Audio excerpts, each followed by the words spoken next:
and this lecture is on writing a literature review. There are three areas we are going to explore. First, we define what a literature review is. Secondly, we look at how to organize a literature review. And finally, how do we go about writing the literature review?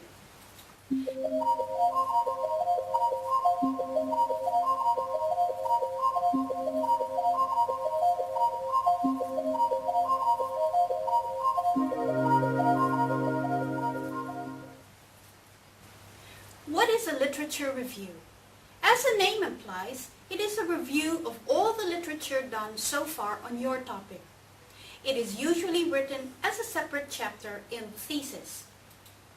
There are four things a literature review sets out to do, and these are that it focuses on what has been researched before on your chosen topic.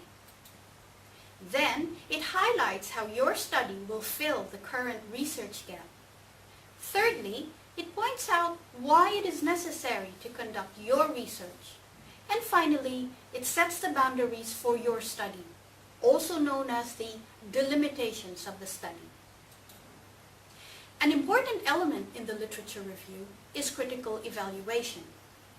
It is essential that you include a critical examination of the material you have read, for this allows you to justify and show how your work is different and why it is necessary to conduct research.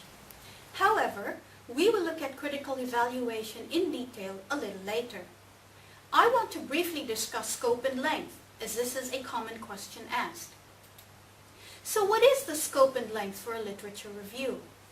Well, initially, you will be required to know a great deal about your topic, especially for the PhD, but you may not have to write everything you know about it. So, for the scope, you may limit your review to include the current state of the theory. But how far back should you go?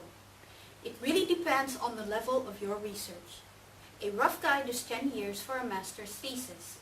For doctoral students, more extensive investigation and going further back in time is required. The length will vary, and it is best to discuss this matter with your supervisor. However, avoid being too verbose. In other words, do not be too lengthy with your discussion. Your review must demonstrate your ability to synthesize a body of literature, so it should be fairly brief but focused. So, what should be included in the review? Two things: a summary of existing knowledge on your topic, and a critical evaluation of these works. Initially, you are examining the key research done on your topic. Basically, the literature review seeks to answer the following questions. What research has been done previously? What have others said about this topic? How is this research relevant to my study? How is it different from my study? Do the results of the existing research agree with one another, or is there disagreement? Are there flaws in the existing literature? Always keep in mind that you are showing which gap in the literature your research will fill. So, how and where do you start? With research history. All research has a history that provides the precedent for further work. This is the starting point for your research. You need to decide which literature is most pertinent to your review. Conduct a library search, both online and using hard copies. Survey university databases, abstracts, and indices in books. It is advised that you make an appointment with a librarian for a research consultation. Prioritize your examination of material type in this order. Begin with articles in refereed international journals. The research published in these materials are recent and widely disseminated. Because they have been refereed, experts in the field have provided its researchers with significant comments for improvement and fine-tuning. Then, proceed to books or chapters in edited books, followed by articles in national refereed journals. Next are conference papers or research reports from government, committees, and professional organizations. PhD dissertations and MA theses provide excellent material for your review as well. Finally, peruse websites and articles in non-refereed journals. As you do your reading, constantly check the course requirements and consult with your supervisor to ensure you are on the right track.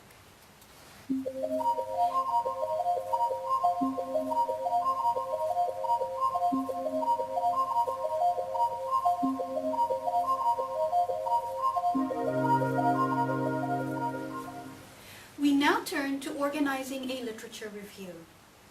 Davidson and Tullich, 1999, page 94. Summarize a literature review as follows. The goal of the library search is to assemble what other researchers have said about your topic of interest and to distill this into a coherent statement. This involves a lot of reading, note-taking, paraphrasing of arguments, summarizing of the key findings, and extracting the most critical quotes. What you come up with at the end of all this should read much more like a short essay than simply a jumble of disordered notes. As you would do for the essay, the literature review should be well structured, and we will get to this in a while. It is best to ask your supervisor for the required format, as this varies across disciplines. Synthesize the information into a cohesive whole. By cohesive, we mean that the ideas fit together clearly in a way that readers can easily follow. In other words, the ideas are arranged in a logical manner. Let's first look at the basic components in a literature review. These are general background information, theory, review of the literature on the instruments, and summary. Let's look at general background information. Initially, introduce or discuss the topic, key concepts, and terms relevant to your study. Describe the scope and organization of your literature review. Then, review past and present literature in relation to your research purpose. And finally, clarify the purpose of your study. Then, outline relevant theories that impact your study. Even in groundbreaking research or new fields of research, there must be some foundation upon which your work rests. You may find that not all literature relates directly to your topic, but integrate key points from related studies and make the appropriate inferences. Whatever topics you include, it must bear some relationship to your topic.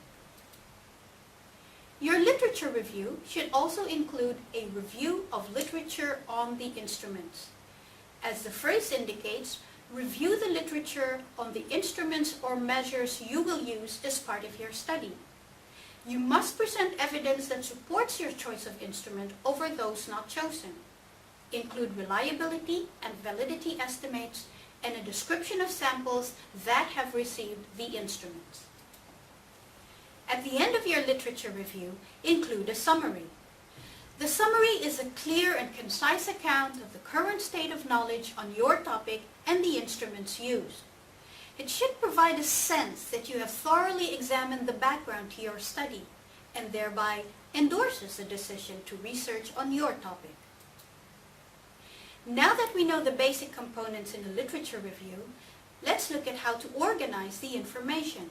First, arrange your review by key themes or findings and use headings and subheadings. Let's look at this example. Broader communication issues, likely causes of obesity, proposed public policy changes to reduce obesity. The literature review ends with a summary and then outlines the research aims. Under each heading, there may be further subheadings. Let's look at the example further.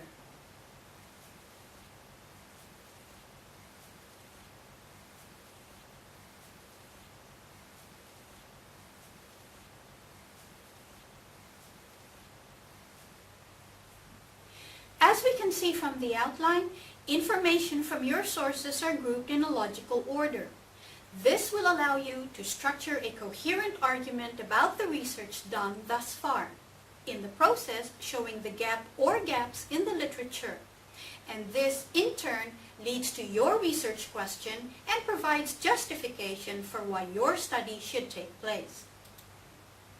Once you have organized your information into a logical order, the next step is summarizing the information you have and synthesizing them. Let's look at how we summarize. Here is an example of a summarized work. A study by Smith, 1998, showed that gender differences exist online. Now this is too short a summary. It does not give an indication of how or why the study was conducted. A better summary is as follows. Smith, 1998, investigated the existence of gender differences in chat room participation. By measuring the proportion of responses made by male and female participants, taking into account the amount of time spent accessing the chat room, findings showed that males were more likely than females to post messages, 67% and 33% respectively. This evidence supports the view, and so on. This example shows us how the researcher summarized existing work. In summarizing, we answer the following general questions. How has a topic been studied? What has been found? Which issues have the different authors highlighted as a result of their work? How have the key terms or concepts been defined or used? In summarizing others' works, it is good to include some of the following features: the participants' characteristics and the criteria for their inclusion, the sample size, location of study, type of study, whether it was an experiment, interview, or survey, the nature of the task, what was done, and details of tests used, findings, whether numerical and or descriptive, and how the findings relate to your research question. However, when summarizing the information, make sure you also synthesize these. But what does it mean to synthesize, and how do we do this? Synthesizing means not just listing what the different researchers did and what their findings were. Rather, identify the issues highlighted in the research and organize your literature review around these in line with the aims of your research. You might also highlight differences and similarities in findings across the research and identify areas of consensus among researchers. It is imperative that your voice guides the discussion. Summarizing existing research does not involve simply writing a separate summary paragraph on each work. For instance, if you read 3 separate researches done by 3 different authors, for example, Brown, Smith, and Aikens, do not write a separate summary for each.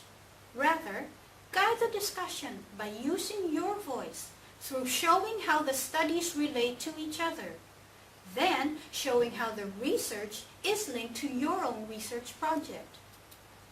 So, for the research by Brown, where is your voice here? What is the point you are making about the topic in this paragraph? Which issue does the research highlight? Then, where is your voice here in the research by Smith? What is the relationship between Brown's research and Smith's research? Then again, when you summarize the research of Aikens, where is your voice here? What is the relationship between Aikens' research and that of Brown and of Smith? How are all these linked to your research question? In this way, your review is organized as an argument that flows. In other words, the information you have gathered from various sources is synthesized to form a coherent argument because your voice has guided the discussion. Here's an example of a literature review that synthesizes information from various sources. The cause for concern lies in the fact that advertising targeting children is a high-growth area, as is children's buying power, Eagle and the Brain, 2001. Marketers target this youth market, hoping to establish early trends of brand loyalty and influence parents' buying decisions. The Bro 2002. Furthermore, whilst children may influence their parents' spending habits, advertisers recognize that children also have their own money to spend. Strasburger 2001. Let's look at another example from a literature review and note how the writer synthesized and critiqued the existing information on the chosen topic. Television advertising may influence children's nutrition practices, particularly in regard to food requests, purchases, and consumption.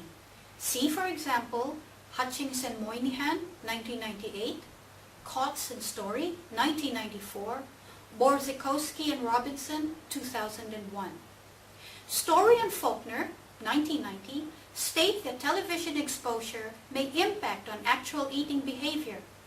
Similarly, Coates and Story, 1994, note that television is such a ubiquitous medium that it is difficult to measure its behavioral effects.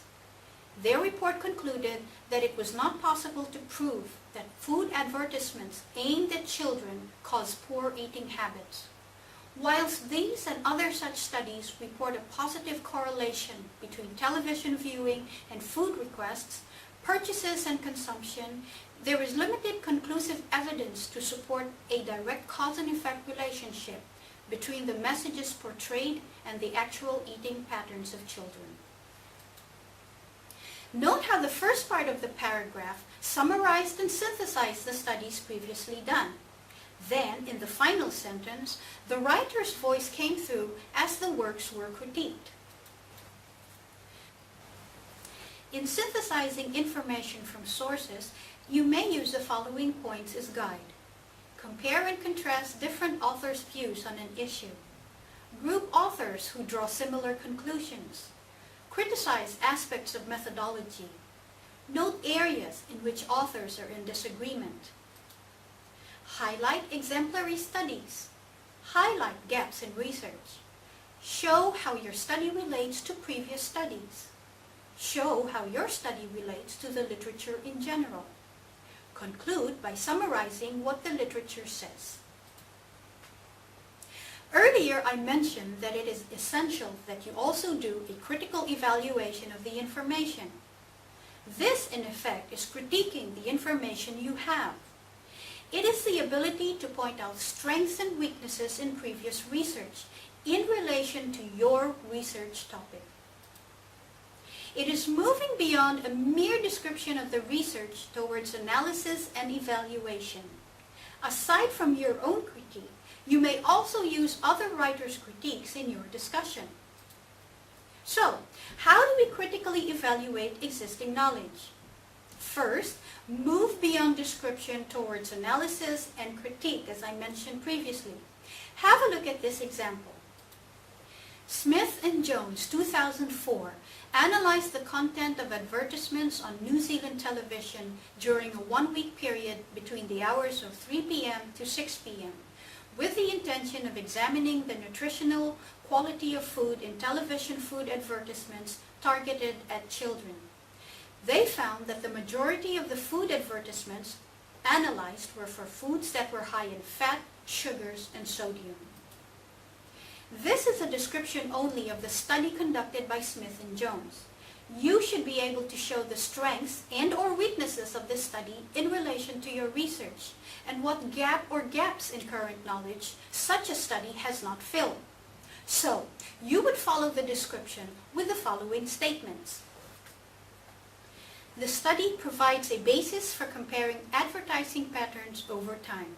However, it does not include any discussion of eating situations or eating behavior as shown in the advertisements. This critical analysis checklist may help with your evaluation. What is the main idea the writer is putting forward? Use abstracts and introductions to help you. What are the main points made to develop the idea? Pick out the main elements of the argument in the text. What kind of evidence is provided to support the points? What is the quality of this evidence? Do you agree with the writer's conclusion or conclusions? Was the text written in response to another text? What is the underlying theory? Does it develop a previous model further? Does it provide an entirely new model? What are the strengths and weaknesses of the model in relation to your research? What are the strengths and limitations of the study in relation to your research? Other factors to consider are sample size, research design, measures used, biases, extraneous or confounding variables. Designing a checklist will help you in evaluating written material and ensure consistency in your discussion. It also reduces your own biases. Another way to evaluate previous work is to do a methodological critique. Look at the methodology used and consider, for instance, sample size, randomized trials, reliability of the control group, and validity. For instance, you may ask if there is a lack of alternative methodologies used to understand the issue at hand.